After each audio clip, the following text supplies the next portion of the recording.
بات کریں ٹرمپ کی تو وہ واقعی اب مایوسی کا شکار ہے، کیونکہ انہوں نے جنگ چھیڑ تو دی، شروع بھی کر لی۔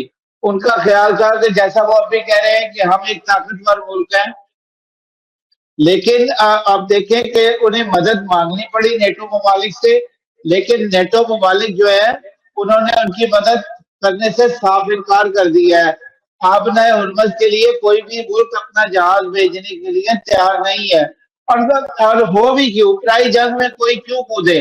کیا ٹرمپ صاحب نے پہلے مشاورت کی تھی؟ نہ انہوں نے کسی سے مشاورت کی۔ اب دیکھیں کہ آپ جو ٹرمپ انتظامیہ ہے اس کے بھی جو بڑے بڑے نام ہیں ان کے استعفے آنے شروع ہو گئے ہیں، اور ہمارے ذرائع یہ بتا رہے ہیں کہ بھی مزید استعفے آنے کی بھی توقع کی جا رہی ہے۔ اور اب پینٹاگون کو جو ہے نا وہ $200 ارب انہوں نے اور مانگ لیا ہے۔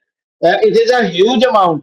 اب یہ جو ہے وہ ان کو کانگریس سے پاس بھی کرانی پڑے گی، اور کانگریس میں پہلے ہی ان کے خلاف آوازیں اٹھ رہی ہیں کہ یہ جنگ جو ہے وہ جان بوجھ کر چھیڑی گئی ہے، ہمارا اس جنگ سے کوئی تعلق نہیں تھا۔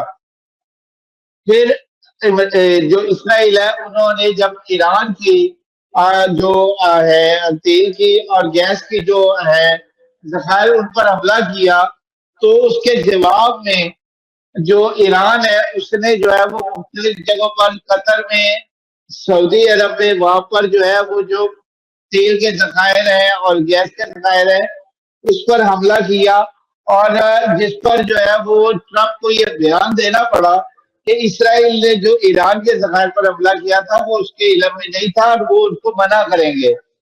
تو اب کسی طرح ٹرمپ جو ہے وہ اس جنگ سے جان چھڑانا چاہتے ہیں، لیکن وہ کہتے ہیں کہ میں تو کمل کو چھوڑتا ہوں، کمل مجھے نہیں چھوڑتا۔ اب جو ہے وہ خطے کی جو پوزیشن ہے اس وقت، ایران بڑا اسٹرانگ پوزیشن میں ہے، اور ایران نے جو حملے کیے ہیں وہ سارے کے سارے ان اڈوں پر کیے ہیں خطے کے بھی کہ جہاں پر امریکن بیسز تھے۔